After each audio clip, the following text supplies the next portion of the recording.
Tudo certo aí então? Me está me escutando bem? Beleza. Tá. Bem, pessoal, nessa nossa aula de reposição a gente vai falar sobre o quê? Sobre patologia das doenças genéticas. Então vamos centrar mais que tudo nessa questão um pouquinho sobre entender como que se originam essas doenças genéticas, entre as quais vamos a discutir os diferentes tipos de doenças genéticas, como que elas acontecem, como que é um pouco histórico das doenças genéticas, do estudo delas, né, ao longo no caso, ao longo do tempo, da história, no caso, né, tanto que estou falando até 2000 era muito difícil você saber um pouco mais sobre doenças genéticas. A partir de 2000, no caso, todo foi mudando. Também foi graças no caso, a melhora de algumas disciplinas, algumas ciências, como a bioquímica, a biologia molecular, enfim. Então, nessa aula, a gente tem que entender um pouquinho sobre como é que é no caso, essa questão que envolve doenças genéticas, mas que tudo, normalmente, a gente sempre estudava antigamente a genética, no caso, a partir do quê? Já de um paciente que apresentava, no caso, as manifestações fenotípicas, por assim falar, né? As questões fenotípicas, que eram as manifestações físicas da doença, então é um fenótipo clínico. Normalmente, frente a isso, a gente fazia, no caso, o estudo bioquímico dele, para analisar, no caso, uma proteína, né? Essa proteína que apresentava essa anomalia bioquímica, no caso, qualquer via bioquímica ou rota metabólica, que normalmente apresentava nessa doença genética. Aí, seguidamente disso, aí começamos a estudar que o produto gênico, basicamente uma proteína. Para a gente, com esse objetivo de identificar a proteína que tinha essa anomalia, a gente conseguia chegar aonde? Até mapear o gene, que é o objetivo dessa genética, essa medicina da genética, de doenças genéticas, no caso. Isso era antigamente, no caso, sempre foi, né? Como eu estava falando, até o ano de 2000, normalmente tínhamos esse estudo das doenças que nós cunhamos como nome de genética clássica. Essa genética clássica, então, se baseia o quê? Desde o estudo do fenótipo até chegar ao gene. Depois do ano 2000, o que aconteceu nessa data? No ano 2000 teve o quê? Teve um mapeamento, no caso do genoma humano. Então, conseguimos, né, se conseguiu, no caso, Foi que deu através aí, da professor? saber a quantidade dos genes que um ser humano tem. No caso, que eram 30 mil, aproximadamente 30 mil genes que um ser humano tem. Que até o momento não se sabia. Só se sabia, no caso, só um minutinho que eu vou fechar, de alguns organismos menos desenvolvidos, né, como a mosca, como algumas frutas que se sabia o genoma. E com isso, né, tinha muitas aplicações. Então, a partir dali, já a genética mudou. O estudo de doenças genéticas já não se baseava em quê? Em genética clássica, que era a partir do fenótipo, até chegar ao gene. Agora não. Como já sabíamos os genes do ser humano, então a gente partia no início do gene agora. Então, com esse gene, nós sabíamos o gene envolvido, nós, né, como estamos mostrando na figura do gene, então fazíamos um mapeamento e clonagem do gene, os genes envolvidos na doença. Assim mesmo, se criam situações in vitro, no caso, para identificar a proteína que ela ia expressar. Porque essa proteína mal expressada, né, que gera as anomalias bioquímicas, que por conseguinte vão levar ao fenótipo clínico. Então, nós já sabíamos no caso, que a partir do gene poderíamos identificar erros metabólicos. Uma aplicação prática que a gente vê hoje em dia é o teste do pecinho. Normalmente, né, quem já teve filho sabe disso, né, que tem um teste do pecinho para determinar erros metabólicos, doenças metabólicas pré-existentes.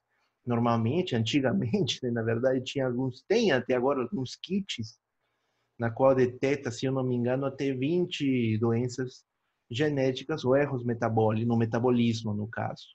Aí, isso que aí essa questão da genética ela tem mudado bastante, ela tem tido um aumento no caso nisso. Hoje se desenvolve técnicas, obviamente, em centros mais de grandes cidades, como em São Paulo, Hospital das Clínicas, que tem um sistema diferente para esse teste do pezinho. Eles fazem em uns aparelhos que já são mais modernizados, na qual eles não detectam somente 20, eles detectam até 90 doenças metabólicas nessa criança. Então, é um avanço muito grande. Tudo isso partiu desde a elucidação do genoma humano, no caso. Tá? Isso é importante, no caso, para nossas doenças, porque a partir delas estão sendo estudadas, obviamente, uma coisa extremamente nova, saber isso, já que até alguns anos atrás, a versão do genoma falava, eu descobri o genoma, então eu sei tudo. Descobriram que não era tão assim mesmo que era descoberta, porque aí tinha as proteínas, aí tem os metabólitos e toda uma série de subprodutos que eles também interagem nas doenças. Então, a gente precisa, né, entender que o genoma não vai resolver tudo na vida, tá? Bem, então o que a gente fala que seria uma doença genética? É uma abundância substancial na estrutura do cromossômio, no caso, que afeta, né, mais do que um único gene. Geralmente vai afetar genes que estão envolvidos em algumas funções que você vai observar que são sintomas dessas pessoas, no caso. Aí podemos observar, no caso, que o cromossômio, nos seus segmentos que conformam ele, eles vão ser afetados. Eles podem ser perdidos pedaços, no caso dos telômeros que presentes nesses cromossômios, podem ser duplicados, rearranjados, e isso vai classificar em inúmeras doenças que nós vamos observar.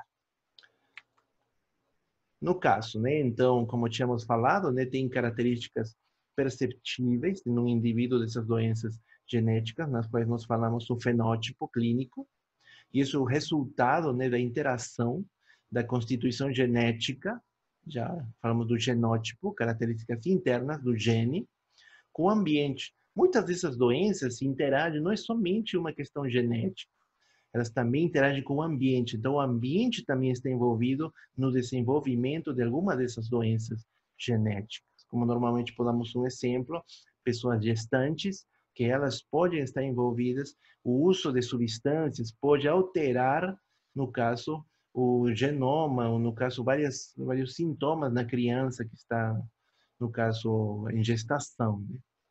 Aí a gente volta uma pergunta interessante sobre isso.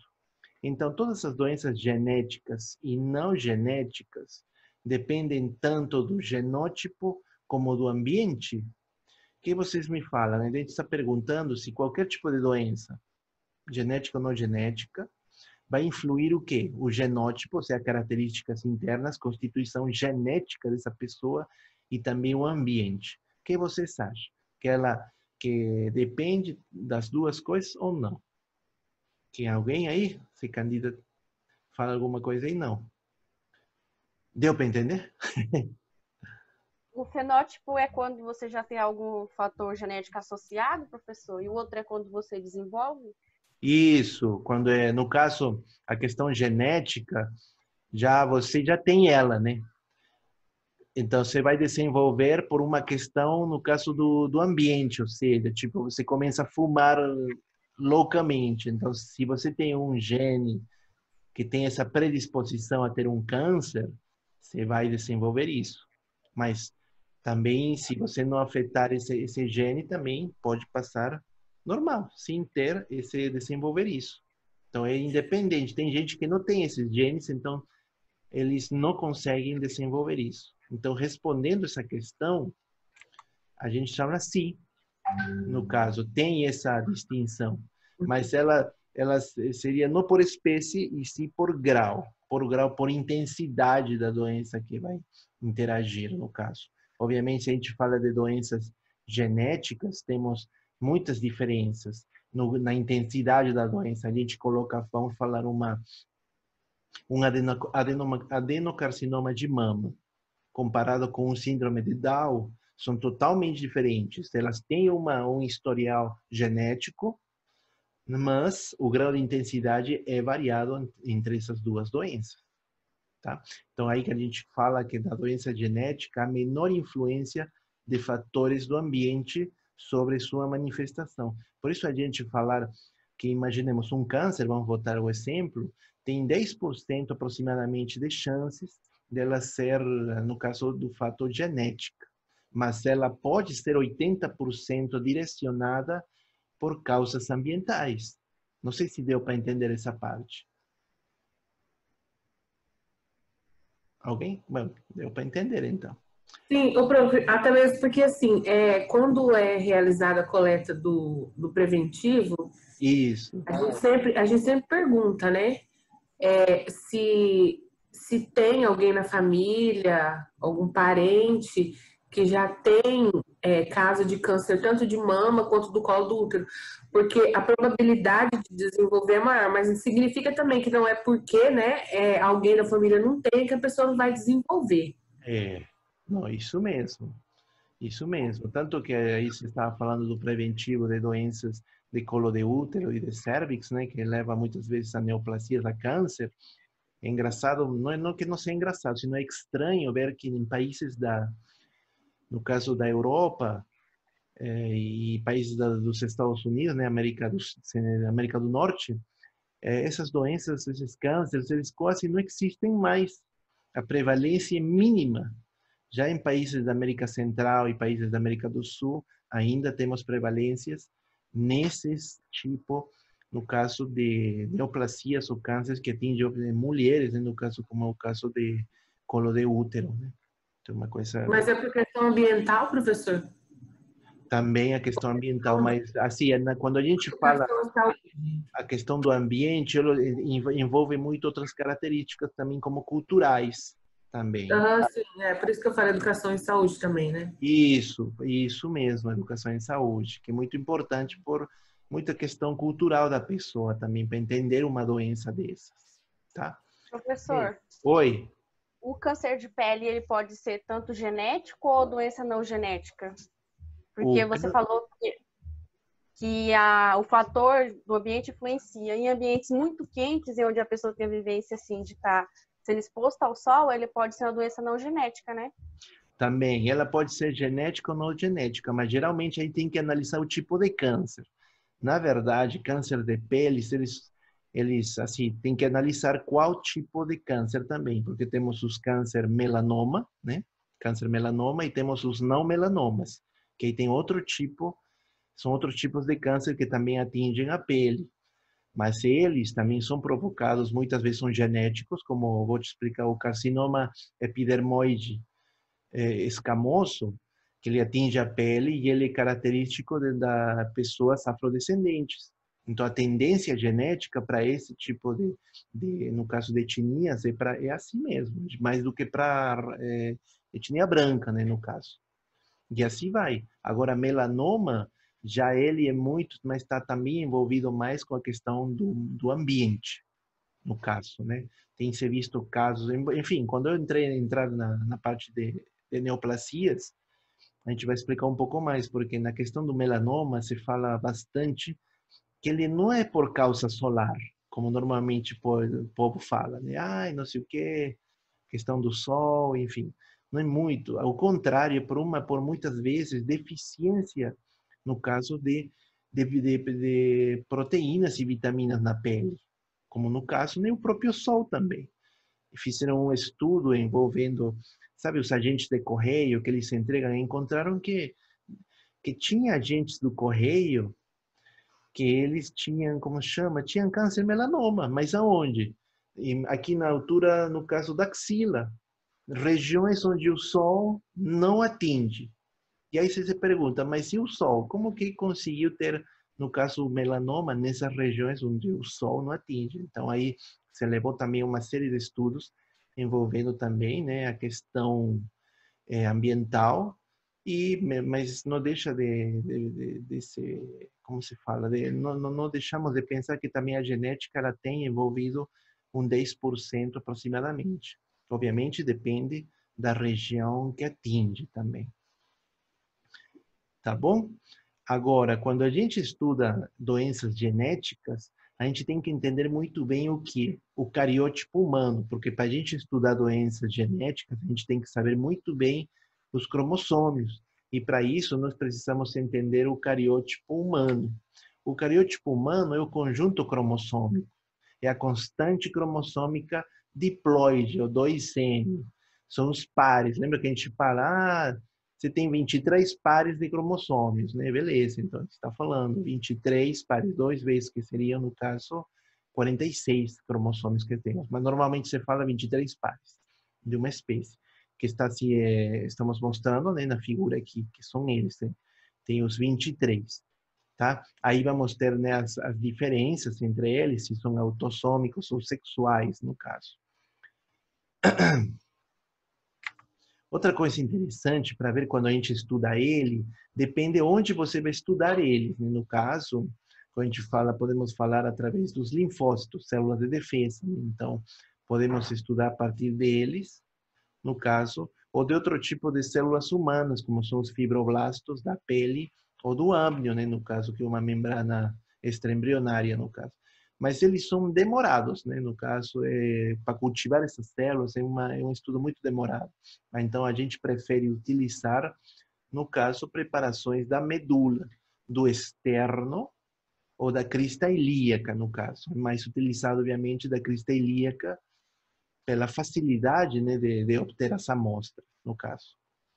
Às vezes, no caso, uma dica quando você trabalha bastante com cariótipo humano, é que às vezes não sai meio apagado. Você parece que não observou bem, né? Mas o que acontece realmente é que dá problemas, no caso, no momento do que a gente fala do sincronismo. Então, parece que está meio apagado os cromossomos, mas não é. É falta do sincronismo, como eles se mexem, né? No caso, quando a gente coloca um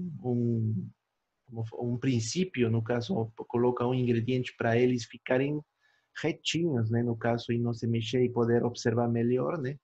Então, aí a gente utiliza bastante esse composto que é a colquicina, no caso. Os distúrbios genéticos, normalmente a gente vai observar eles depois da metáfase, tá? No caso, aí, o que mais vamos acontecer? No caso, quando a gente prepara esse tipo de cariótipo humano para ser observado, temos que tratar ele como algum tipo de soluções, como solução salina hipotônica, coloração de Giemsa. O cariótipo normal, né, que normalmente tínhamos falado, é constituído por 46 cromossomos, ou também 23 pares, né, de cromossomos. Observemos aqui o cariótipo de uma mulher normal. Podemos observar, tem os 23, sabendo que o último par, né, no caso, são duplo X, né, no caso, que caracteriza, no caso, o sexo da mulher. Agora, já muda, no caso, em homens. Em homens muda porque eles vão ter cromossomos autossômicos, que são os primeiros 22, e já esse último, o 23º, que é o 23, são os cromossomos sexuais, constituídos, né, no caso, por um X e um Y, que também não deixa de ser diferente na mulher, já que o último par, que são os cromossomos sexuais, eles são duplo X, no caso. É o que nos diferencia. E que aí acontecem os problemas que a gente vai estar falando. Outra coisa interessante para ver, né, quando a gente faz a classificação desses cariótipos, somos diferentes entre homens e mulheres. O cariótipo feminino, ele é composto por 23 pares de cromossomos, no caso, né? Então, a gente fala que é uma população haploide. E quando ele se dobra a 46, porque são 23 pares, ela se torna diploide. No caso, na mulher, única e exclusivamente. Já no homem é diferente, porque a gente muda. No caso, ou aquele par sexual de cromossomos sexuais, ele muda totalmente as nomenclaturas delas. Tá certo. Os 23 cromossomos, temos um par não homólogo, que é o cromossomo X, no caso do 23, já que tem um Y e um X. E eles nos formam somente 46 cromossomos. As células humanas normais têm, portanto, 22 pares de cromossomos autônomos, autossômicos, e um par de cromossomos sexuais, X, nas pessoas do sexo feminino. Já no homem, como tínhamos falado, ele é Y e X, no caso. Mas, professor, para que precisamos a gente lembrar isso? Porque a partir disso que a gente está falando agora, saem todas as doenças ou mutações cromossômicas que dão origem às doenças genéticas, no caso. Então, nós vamos ter dois tipos de doenças genéticas. Aquelas que atingem a estrutura do cromossômio. Temos o exemplo, o síndrome de Cri-du-Chat. E aquelas que são numéricas, que influem no número. Então, mais ou menos cromossômios. Na estrutura é o quê? Pode perder, pode duplicar, pode diminuir o tamanho do cromossômio. Pode acontecer várias coisas. Um é estrutural e o outro é numérico, no número. Tá? No numérico, o que a gente mais conhece, como síndrome de Down, Patau, Edwards, Klinefelter e de Turner. São os mais conhecidos. Professor. Oi. Nesse caso, aí essas doenças genéticas, Sim. a mistura, por exemplo, de sangue de irmãos e primos também influencia nessa mutação?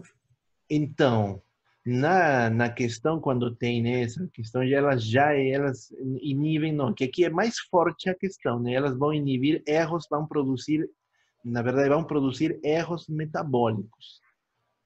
Tá? Como um exemplo, a eosinofilia, que acontece muito em pessoas normalmente de graus parentescos próximos, ela pode levar a que a criança ela seja uma criança eosinofílica com falta, no caso de alguns tipos de células de defesa, ou também pode, no caso outro que a gente observou, pode gerar a falta de uma proteína, que é indispensável para o metabolismo, para a assimilação de nutrientes.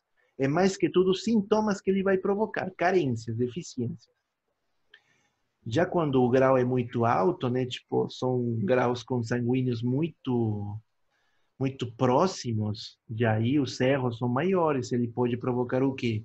Que a criança saia com um tipo de deficiência, retardo mental, no caso. Que necessariamente não podemos envolver ela como se fosse um síndrome de Down, um síndrome de Patau. Eles são mais específicos, porque eles atingem somente cromossômios. No caso daqueles que são por consanguíneos, né, primos, aí já envolve o quê? Sintomas. Ele vai interagir outro tipo de mecanismos. Tá bom? Beleza. As mutações cromossômicas estruturais, nós vamos ter aquela que trabalha, que vai afetar a estrutura, vamos ter diferentes tipos. Vamos ter a deleção, que é perda, a inversão como o próprio nome fala, duplicação e translocação. Esses são o quê? As mutações cromossômicas estruturais que vão levar às diferentes doenças genéticas. No caso de deleção, a gente observa a deleção é que quando um cromossômio perde um pedaço dele, portanto, vai perder genes. Imaginemos, aqui estamos observando, esse aqui é o cariótipo humano de uma criança que tem síndrome de Cri-du-Chat, ou miado de gato. Esse é característico porque essa criança, ela emite esse som, que quando ela chora, a criança, ela é muito parecida com o miau de gato mesmo. Essa é a característica principal dela. Ela vai ter hipotonia muscular, né? Então o sistema muscular vai se ver comprometido, vai ser uma criança letárgica no início, ela vai ter microcefalia e ela atinge que uma criança a cada 50.000 nascimentos. Tá? O que é essa deleção? Se você observa aqui no caso os cromossômios, você vai observar que aqui está simplificado todo. Esse aqui é um cromossômio. E no caso, na parte dos telômeros dele, as patinhas, ela perde um pedaço. Ao perder esse pedaço, a gente chama que de lesão. Mas, professor, como isso afeta? Porque esse cromossomio que ele atingir, ele está envolvido com o quê? Com a produção de proteínas envolvidas para quê? Imaginemos, nesse caso do cri du chat, para rigidez, no caso do muscular, com o sistema muscular, tanto que provoca essa hipotonia, desenvolvimento do sistema nervoso. Podemos observar ele aqui como normalmente se viria, né? Se uma criança... Normalmente, na outra que observamos, vocês estão vendo essas fotos, esse foi um acompanhamento, um artigo que fizeram de uma criança com que tinha essa doença de cri du chat ao longo do tempo. Ela hoje deve estar tendo uns 20 anos, é normal, só que tem alguns probleminhas, mas dá para ela viver normal. Obviamente, a expectativa de vida desse pessoal não é até 90 anos, mas pelo menos até onde o artigo falou, a criança naquela época estava com 16 anos, normal ela se desenvolvia. Obviamente tem aqueles problemas próprios, né? No caso o retardo, a microcefalia, mas ela vivia normalmente. Aqui, Professor, oi. eu já vi várias pessoas, vários homens, na verdade, né, que tem uma vozinha fina. Ela se dá por conta dessa doença aí? Não, não. Aí envolve outras coisas. Aí quando tem voz fina, né? No caso pode ser o... Então, eu nunca vi um artigo provando isso, na verdade. Mas aí pode ser problemas hormonais, no caso. Problemas hormonais, pode ser até problemas psicológicos também, que a gente já se falou bastante disso. Problemas psicológicos da criança, problemas durante no caso, a infância. Mas que tudo está falando envolve problemas hormonais, o uso de alguns tipos de medicamentos específicos. Já se falou também bastante do uso de antiglicocorticoides envolvidos nesses desequilíbrios hormonais. Sabemos que no caso corticoides, é melhor, mais fácil. Corticoides, eles trabalham com vários sistemas, e um dos sistemas que eles trabalham, eles desequilibram sistemas hormonais. Isso pode ter acontecido para levar a esse problema. Tá? Então, essa criança que tem cri du chat, ela tem retardamento mental, anomalias faciais, que não se pode ver até na arcada dentária também, o nariz também é característico dela, mas de resto ela é uma criança normal. Observa aqui o cromossomio. Ela perdeu parte do cromossomio número 5, então ela atinge cromossomio número 5. Ela perdeu, né, aqui na parte das patinhas, os braços dela, né, então teve uma perda disso e levou a essas características. Outro tipo de mutações cromossômicas estruturais é a inversão e a duplicação. A inversão, como o próprio nome fala, e estamos observando aqui, é uma inversão de qualquer região desse cromossomio. Então, você observa que ele está invertido, né? Você vê que ele virou. Mas, professor, isso causa problemas? Sim, isso causa série de problemas. Pode causar até a perda da criança, no caso, que daria um aborto espontâneo, muitas vezes. Porque o corpo, ele percebe isso, no caso, numa criança que está nascendo, for um embrião, no caso. E a duplicação consiste no quê? Duplicar uma região do cromossomio, que muitas vezes pode ter vindo do outro, no caso, do outro lado do cromossomio, né? No caso da outra patinha dela. Ter tirado de um lado e colocado no outro. Então, duplicou o material genético. Ah, gente, quando tem duplicação de material genético, não é como nos filmes, né? Vou virar X-Men, não existe isso, não. Ela, ao contrário, vai criar uma série de erros metabólicos que levam muitas vezes à morte dessa criança, a ter um aborto espontâneo, como nós tínhamos falado. A inversão, no caso, né, não tem um efeito fenotípico, raras exceções que pode acontecer. Temos o exemplo claro de quando tem uma mutação cromossômica estrutural do tipo inversão, é a hemofilia tipo A, no caso. O 2% da população mundial possui essas inversões detectáveis. Então, você pode ter elas, né, normalmente, mas não vai acontecer nada, só vai atingir somente ao 2% da população, tá? Já que não são fenotipicamente normais. A duplicação, já temos, no caso, um tipo específico, que é o síndrome Charcot-Marie-Tooth, que é o resultado de uma duplicação do cromossomo 17. Aí essa pessoa, esse paciente que possui esse tipo de síndrome, ele perde sensibilidade de pés e mãos. Ah, professor, então essa criança não vai caminhar? Não, não é que no sentido de sensibilidade, é o que se ela não sente nada, dor, nada. Perdeu totalmente a sensibilidade de pés e mãos. E isso, você sabe, né? Não ter dor, não sentir sensibilidade é uma questão muito séria, né? Porque ela é um mecanismo de defesa. Pode causar lesão com facilidade, né, professor? Isso. E pior ainda, né? Professor, e uma característica da hemofilia, uma característica de um paciente portador? O paciente portador de hemofilia, enfim, tem vários tipos de hemofilias, né, no caso. Mas aí que acontece? Tem vários tipos de hemofilias, mas essa inversão, ela provoca hemofilia tipo A. Essa hemofilia provoca o quê? Uma mudança funcional e morfológica no caso das hemácias. Então, essas hemácias, que numa hemácia normal, ela vive até 2 meses. Essa hemácia fica toda uma forma esquisita, enrugada, então ela não desenvolve bem seu papel como célula sanguínea, né, no caso. Professor, Oi. Assim, apesar dos poucos porcentos que atinge a população, mas mesmo assim ela ainda é raro a pessoa ter ela, nascer com ela, ou depende Claro. muito do genético, assim? Ela é extremamente rara, né, no caso, essa inversão. A gente pode ter ela, mas como ela não manifesta um sintoma, então eu posso ter inversão em algum dos meus genes. Eu teria que ver meu cariótipo e observar se eu realmente tenho algo. Eu posso ter. Você pode ter, alguém pode ter.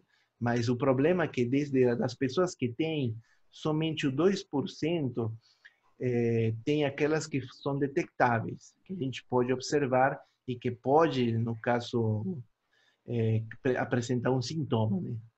Essa seria a grande jogada, mas de que a gente pode ter inversão, pode.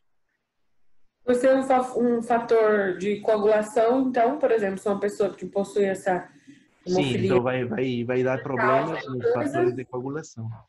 Da hemofilia, né, no caso. Essa hemofilia, também ia falar para vocês, ela é característica, no caso, alguns tipos de etnias, no caso. Se vincula bastante com judeus também, essa hemofilia.